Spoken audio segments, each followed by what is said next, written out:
সুপ্রিয় দর্শকবৃন্দু, আসসালামু আলাইকুম। Pulse media BD YouTube channel থেকে আপনাদেরকে জানাচ্ছি স্বাগতম। আশা করছি সবাই অনেক ভালো আছেন। বন্ধুরা, আজ আমরা ইমো অ্যাপ্লিকেশন নিয়ে আলোচনা করব। আপনারা জানেন ইমো অ্যাপ্লিকেশনটি আমাদের যোগাযোগের ক্ষেত্রে কতটা গুরুত্বপূর্ণ, বিশেষ করে ভয়েস কল এবং ভিডিও কল। কোনো তুলনাই হয় না এটার। সো আমরা এটা নিয়ে এর কিছু গুরুত্বপূর্ণ সেটিংস নিয়ে আজ আমরা আলোচনা করব। তো বন্ধুরা, আমি আপনাদের কাছে অনুরোধ করব ভিডিওটি না টেনে একদম সম্পূর্ণ দেখবেন, কারণ এই সেটিংসগুলো আমাদের জন্য খুবই গুরুত্বপূর্ণ। তো বন্ধুরা, ভিডিওটি শুরু করার পূর্বে আপনাদের কাছে একটু অনুরোধ, যারা এখনও পর্যন্ত আমাদের চ্যানেলটি সাবস্ক্রাইব করেননি, অনুগ্রহ করে আমাদের চ্যানেলটি সাবস্ক্রাইব করে দেবেন এবং পাশে থাকা বেল আইকনটি ক্লিক করে দেবেন। তো বন্ধুরা, চলুন আমরা ইমো অ্যাপ্লিকেশন সেই গুরুত্বপূর্ণ সেটিংসগুলো দেখে আসি। ইমো অ্যাপ্লিকেশনটি যারা এখনও আপডেট করেননি, অনুগ্রহ করে আপনারা এই ইমো অ্যাপ্লিকেশনটি আপডেট করবেন। নয়তো হয়তো আমার সাথে আপনাদের কিছুটা সেটিংস বা আমি যেভাবে খুঁজে দিব, আপনাদের হয়তো সেভাবে খুঁজে পেতে একটু সমস্যা হতে পারে। সো আপনারা আপডেট করলে আমার সাথে হুবহু সেটিংসগুলো একদম মিলে যাবে। সো আমি এটা আপডেট করছি একটু আগে।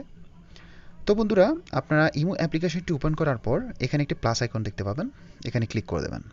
ক্লিক করার পর এখানে দেখতে পাবেন মোর নামের একটি অপশন আছে, এখানে ক্লিক করে দেবেন। বন্ধুরা, আমরা ইমোতে প্রথমে যে সেটিংসটা সম্পর্কে জানবো সেটা হচ্ছে আপনার অ্যাকাউন্টটি হ্যাক হয়েছে কিনা বা আপনার অ্যাকাউন্টটি অন্য কেউ চালাচ্ছে কিনা, সেটা কিভাবে বুঝবেন। অনেক সময় দেখা যায় যে আমাদের কিছু গুরুত্বপূর্ণ ছবি বা তথ্য অন্যের হাতে চলে যাচ্ছে।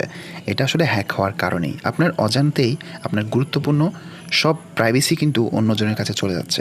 সো আপনি চাইলে এগুলো ইজিলি বুঝতে পারবেন যে আপনার অ্যাকাউন্টে হ্যাক হয়েছে কিনা। সো এটি জানার জন্য প্রথমে আপনি চলে যাবেন সেটিংসে যাওয়ার পর এখানে দেখতে পাচ্ছেন ইমো অ্যাকাউন্ট সেটিংস, এখানে ক্লিক করে দেবেন। ক্লিক করার পর এখানে দেখতে পাবেন ম্যানেজ ডিভাইস নামে একটি অপশন রয়েছে, এখানে ক্লিক করে দেবেন। ক্লিক করার পর এখানে আপনার আপনার যে মোবাইল নাম্বার এবং মডেলটা এখানে শো করবে এবং অনলাইনে আছেন কিনা সেটা শো করবে। সো যদি হ্যাক হয় তাহলে এখানে দেখতে পাবেন অন্য একটি মডেল এখানে শো করতেছে, অন্য একটি মোবাইল এখানে শো করতেছে যা আপনি ইউজ করেন না। এটা দেখেই আপনি বুঝতে পারবেন আপনার অ্যাকাউন্টটি অন্য কেউ ইউজ করতেছে। তাহলে সেক্ষেত্রে আপনি সাথে সাথে আপনার পাসওয়ার্ডটা চেঞ্জ করে ফেলবেন। ঠিক আছে, এই যে আমার এখন বর্তমানে আমি MI2 ইউজ করি, এটা এখন অলরেডি এখানে আছে, তার মানে এই অ্যাকাউন্টে শুধুমাত্র আমি চালাচ্ছি। তাহলে আমি জেনে গেছি আমার অ্যাকাউন্টটি হ্যাক হয়নি। সুতরাং আপনি আপনার অ্যাকাউন্টে হ্যাক হয়েছে কিনা এভাবে ইজিলি জানতে পারবেন। বন্ধুরা, এরপর আমরা যে সেটিংসটি সম্পর্কে জানবো সেটি হচ্ছে রিয়েল টাইম চ্যাট বলতে কি, মনে করেন আপনি কাউকে টেক্সট করতেছেন, তাহলে দেখা যায় যে আপনি মেসেজটি লেখার আগেই তার কাছে মেসেজটি চলে যাচ্ছে বা সে দেখে ফেলতেছে। মনে করেন আপনি টেক্সট করে লিখতেছেন হাই হাউ আর ইউ, দেখা যাচ্ছে সে আপনি পাঠানোর আগে সে দেখে ফেলেছে আপনি কি তাকে কী লিখেছিলেন। তো এটা অনেক সময় মাঝে মধ্যে আমাদের অনেক কিছু কেটে দিতে হয়। সো আপনি যদি চান এটা সে না দেখুক, অর্থাৎ আপনি পাঠানোর পরে সে দেখবে, তাহলে এই ক্ষেত্রে আপনিও এটা চাইলে বন্ধ করে দিতে পারেন। এক্ষেত্রে আপনাকে সেটিংসে যেতে হবে। সেটিংসে যাওয়ার পর আপনাকে চলে যেতে হবে প্রাইভেসি নামক অপশানে যাওয়ার পর এখানে দেখতে পাবেন রিয়েল টাইম চ্যাট নামক একটি অপশন রয়েছে। আপনি এটা যদি এভাবে অন থাকে তাহলে আপনি এটা অফ করে দেবেন, তাহলে আপনি মেসেজটি পাঠানোর আগে সে কিছুতেই এটা দেখতে পাবে না। যদি চালু থাকে তাহলে আপনি মেসেজটি লেখার আগে সে দেখে ফেলবে, মানে লিখতেছেন কি সেটা সাথে সাথে ওখানে শো করবে। ঠিক আছে, তো বন্ধুরা চলুন আমরা এর পরবর্তী সেটিংস নিয়ে আলোচনা করি।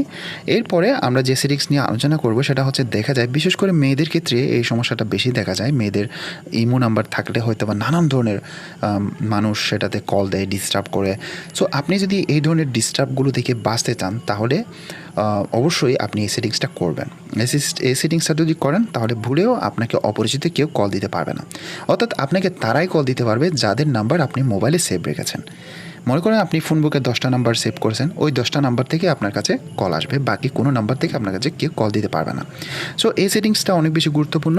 তো এই সেটিংসটা করার জন্য আমরা প্রথমে সেটিংসে চলে যাব। সেটিংসে যাওয়ার পর এখানে প্রাইভেসি রয়েছে, প্রাইভেসিতে ক্লিক করব। ক্লিক করার পর এখানে দেখতে পাচ্ছেন কলস নামক একটি অপশন রয়েছে, এখানে ক্লিক করে দেবেন। ক্লিক করার পর দেখুন এখানে দুইটা অপশন রয়েছে, একটা হচ্ছে এভরিওয়ান, একটা হচ্ছে মাই কন্ট্যাক্টস। এভরিওয়ানে যদি আপনি ক্লিক করে দেন তাহলে এখানে দুনিয়ার যে কেউ আপনার নাম্বারে কল দিতে পারবে। তো মাই কন্ট্যাক্ট মানে হচ্ছে কি, যদি শুধুমাত্র আপনার ফোন বুকে যারা আপনার বর্তমানে আছে তারাই শুধুমাত্র আপনাকে কল দিতে পারবে, বাকি কেউ আপনাকে কল দিতে পারবে না। সো অবশ্যই আপনি যদি চান যে আপনার ফোন বুকেররাই আপনার কল দিবে, তাহলে আপনি এটাই সিলেক্ট করে রাখবেন। বন্ধুরা এখন সর্বশেষ আমরা যে সেটিংসটি নিয়ে আলোচনা করব সেটাও কিন্তু আমাদের জন্য অনেক বেশি গুরুত্বপূর্ণ একটি সেটিংস। এটাও আসলে করা খুব দরকার, কারণ অনেক সময় দেখা যায় আমরা ব্যস্ততার কারণে আমরা আমাদের পরিচিত মানুষদের আনসারটা দিতে পারি না। তারা আমাদের কল করলে দেখা যায় আমাদের লাস্ট সিনটা শো করে, কিন্তু তারা মনে করে যে আমরা ইচ্ছে করে রিপ্লাই দিচ্ছি না। এক্ষেত্রে কিছুটা মিসআন্ডারস্ট্যান্ডিংয়ের সৃষ্টি হতে পারে। সো আমরা যদি চাই আমি কয়টার সময় অনলাইনে ছিলাম সেটা শো করবে না, সেটা আপনি চাইলে ইজিলি আনসিন করে দিতে পারবেন, কেউ দেখবে না এটা, ঠিক আছে? তো এই সেটিংসটা আসলে খুব বেশি গুরুত্বপূর্ণ। সো এটা করার জন্য আমাদের চলে যেতে হবে সেটিংসে চলে যাওয়ার পর আবার প্রাইভেসিতে চলে যাবেন। প্রাইভেসিতে যাওয়ার পর এখানে একটি অপশন দেখতে পাবেন, লাস্ট সিন একদম প্রথমেই আছে সেটা। তো লাস্ট সিনে দেখুন এখানে 3টা অপশন রয়েছে, একটা হচ্ছে এভরিওয়ান, একটা হচ্ছে মাই কন্ট্যাক্ট, একটা হচ্ছে নোবডি। এভরিওয়ান হলে আপনি কোন সময় লাস্ট অনলাইনে ছিলেন সেটা সবাই দেখতে পাবে। মাই কন্ট্যাক্ট যদি দেওয়া থাকে তাহলে শুধুমাত্র আপনার ফোন বুকে যারা আছে তারা দেখতে পাবে আপনি কটার সময় লাস্ট সিন ছিলেন। আর যদি নোবডি সিলেক্ট করে রাখেন তাহলে কেউ দেখবে না এদের থেকে যে আপনি কোন সময় লাস্ট সিন ছিলেন। সো আপনি যদি এটা অফ করতে চান অবশ্যই আপনি এখানে নোবডি ক্লিক করে দেবেন। বন্ধুরা, এই ছিল আমাদের ইমো বিষয়ে কিছু গুরুত্বপূর্ণ সেটিংস। আশা করছি আপনাদের কিছুটা হলে হেল্প করতে পেরেছি। সো ফিউচারে এরকম নানান ধরনের আকর্ষণীয় আরও ভিডিও পাবেন।